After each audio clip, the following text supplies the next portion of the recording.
ప్రియులారా, ప్రభు అయిన యేసుక్రీస్తు పరిశుద్ధమైన నామములో మీ అందరికీ నా ప్రేమ వందనములను నేను తెలియపరచుచున్నాను. దేవుని కొలతలేని కృపయే ఈ ఆగస్టు నెల మొదటి దినమును చూచుటకు కృప చూపించింది. అలాగైతే ఇంతకు ముందుగా తమ పరుగును ముగించినటువంటి వారికి కృప లేదా అని ఒక ప్రశ్న అడిగినట్లయితే అలాగూ కాదు. వారికంటే మనం పరిశుద్ధులమా? అలాగూ కాదు. వారికంటే మనం నీతిమంతులమా? అలాగూ కాదు. వారి యొక్క దినములు ముగిసినవి. దేవునికి స్తోత్రం.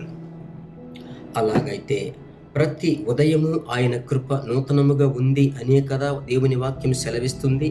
ఆ వరుసలో ఈ సంవత్సరములో 7 నెలలను పూర్తి చేశాము. ఈ 8వ నెల చూచుటకు ప్రభు సహాయం చేశాడు. ఈ 8వ నెల ఆగస్టు నెల. ఈ ఆగస్టు మాసము మీకు ప్రభువు ఇచ్చేటువంటి ప్రభు యొక్క ఆత్మచేత ప్రేరేపింపబడి ఇంకా ప్రభు యొక్క ప్రేరణ చేత నేను మీకు చెప్పాలని ఆశపడే దేవుని మాట ఏమిటంటే, యెషయా ప్రవచన పుస్తకములో 51వ అధ్యాయము, the book of Isaiah chapter 51లో 2వ వచనమును నేను చదువుచున్నాను. మీ తండ్రి అయిన అబ్రహాము సంగతి ఆలోచించుడి, మిమ్మును కనిన శారాను ఆలోచించుడి. అతడు ఒంటరి అయి ఉండగా నేను అతన్ని పిలిచి తిని అతనిని ఆశీర్వదించి అతనిని పెక్కుమంది ఎగునట్లు చేసి తిని. ఇందులో ప్రత్యేకముగా ఈ నెలలో మీరు విశ్వాసముతో పట్టుకొనవలసినటువంటి మాట ఏమిటంటే, అతడు ఒంటరి అయ్యుండగా నేను అతన్ని పిలిచి తిని అతన్ని ఆశీర్వదించి అతనిని విస్తరింపచేసి తిని. ప్రభు యొక్క నామం మహిమపరచబడాలి. పిలిచేటువంటి దేవుడు, ఆశీర్వదించే దేవుడు, విస్తరింపచేసే దేవుడు. పిలిచే దేవుడు, ఆశీర్వదించే దేవుడు, విస్తరింపచేయు దేవుడు. సరేనా? ఈ నెలలో మీరు పదే ఈ యెషయా 51 ఈ 2 ఈ వచనము చెప్పాలి, పట్టుకోవాలి. నేను మీకు ఎలాగో చెప్తానంటే A4 షీట్ తీసుకొని యెషయా 51 అని పెద్ద అక్షరములు రాసి మీ వంటగదిలో, మీ పడక గదిలో అంటించాలి అని చెప్తాను. జ్ఞాపకముందా? అలాగూ చెయ్యండి. ఈ నెలలో ఆయన మిమ్మల్ని పిలిచి ఆశీర్వదించి మిమ్మల్ని విస్తరింపచేసి ఆయన నామమును మహిమపరుచుకుంటాడు.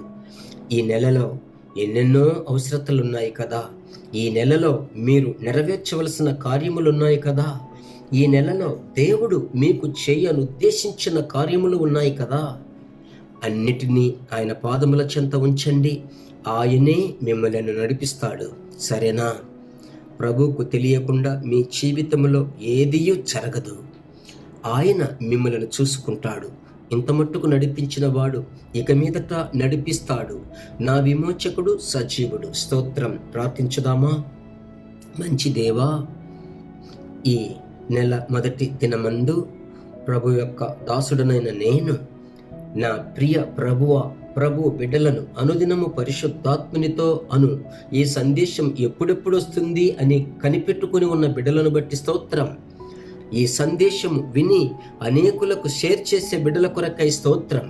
మీ బిడ్డలకు ఆ రోజు అబ్రహామును ఉద్దేశించి చెప్పిన మాట, అతడు ఒంటరి అయి ఉండగా, అతడు ఏకాకిగై ఉండగా అతన్ని పిలిచి ఆశీర్వదించి తిని అతనిని విస్తరింపచేసి తిని అని సెలవిచ్చిన దేవా, మీ బిడ్డలను పిలిచి ఆశీర్వదించి విస్తరింపచేసి ఈ నెల అంతయు అనవసరమైన ప్రయాసములు, అనవసరమైన ధన వ్యయము, అనవసరమైన అవసరత లేనటువంటి పోరాటములకు తప్పించి, కష్టములకు తప్పించి మీ బిడ్డలను మేలులతో, మీ కొలతలేని కృపచేత నింపుమని ప్రార్థిస్తున్నాను.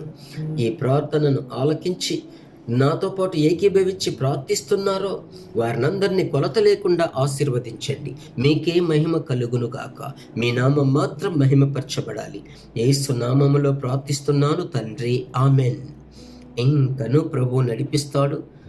దినము ఈ ఉదయం 5:30 మన భారత కాలమానం ప్రకారం ఉదయం స్తోత్రం చెల్లించి చూసి ప్రభుకు కృతజ్ఞత చెల్లించండి. ఎదుటి వారికి పంపడం మర్చిపోకండి. అదే రీతిగా సాయంకాలం జరిగే ప్రత్యక్ష ప్రసారములను మరువకండి. ప్రభు నామం మహిమపరచబడును. God bless you. దేవుని బిడ్డలారా, ఈ వర్తమానము మీకు మిక్కిలి ఆశీర్వాదకరముగా ఉందని మేము నమ్ముచున్నాము. ఇంకనూ మా వర్తమానములను విని ప్రభువులు ఆశీర్వదింపబడుటకు జీసస్ మీట్స్ మినిస్ట్రీస్ అను మా యూట్యూబ్ ఛానల్ ను సబ్స్క్రైబ్ చేయండి. మరియు మా ప్రార్థన సహాయముకై మీరు సంప్రదించవలసిన మా ఫోన్ నెంబర్ 984252836 మరియు 7299546363. Email gpsrobinson@hotmail.com. ప్రభు మిమ్మును ఆశీర్వదించునుగాక.